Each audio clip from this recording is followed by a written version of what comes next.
بسم اللہ الرحمن الرحیم۔ السلام علیکم ناظرین، سب سے پہلے کروڑوں درود و سلام محبوب مصطفیٰ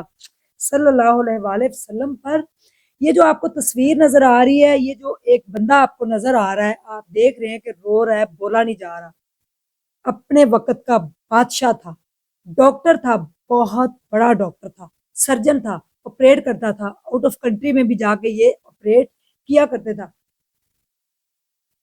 آؤٹ آف کنٹری میں بھی جا کر آپریٹ کیا کرتا تھا۔ یہ جو سرجن ہیں آپ کو نظر آ رہے ہیں، اللہ معاف کرے، ان کی جو حالت ہے، ان کی حالت یہ ہوئی کیسے ہے؟ اور جب اپنے زمانے میں یہ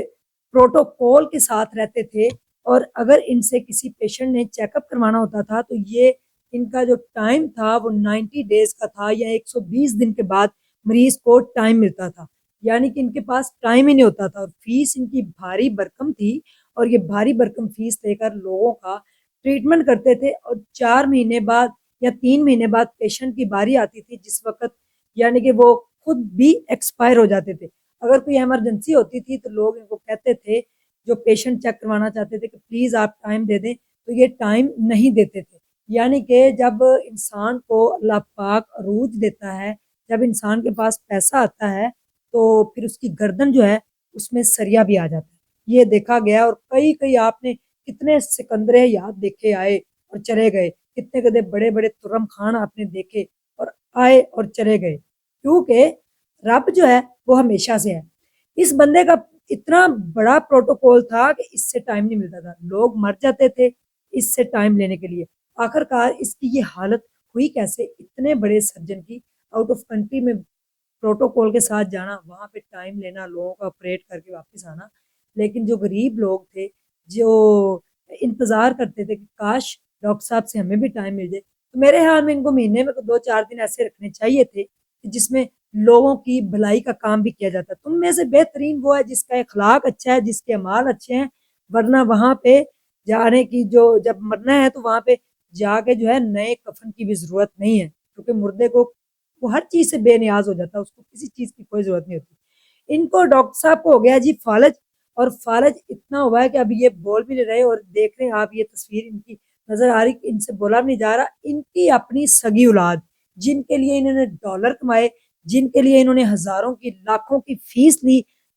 کتنے آپریٹ کیے، لاکھوں فیس لے کر ان سے ان کو گھر گاڑیاں پڑھایا، اولاد کو سب کچھ اپنی اولاد کے اوپر خرچ کیا، وہی اولاد جو ہے ان کو علاج کے لیے جو ہے ایک خیراتی ادارے میں چھوڑ آئی ہے، جہاں پہ بیٹھے یہ ڈاکٹر صاحب جو ہے رو رہے ہیں۔ تو یہ ہے مکافات عمل، جسے کہتے ہیں دنیا مکافات عمل ہے۔ جو آپ بوئیں گے وہی کاٹیں گے، جو آپ کسی کے ساتھ کریں گے وہی آپ کے ساتھ ہوگا۔ آپ کے پاس ڈاکٹر صاحب اگر اس وقت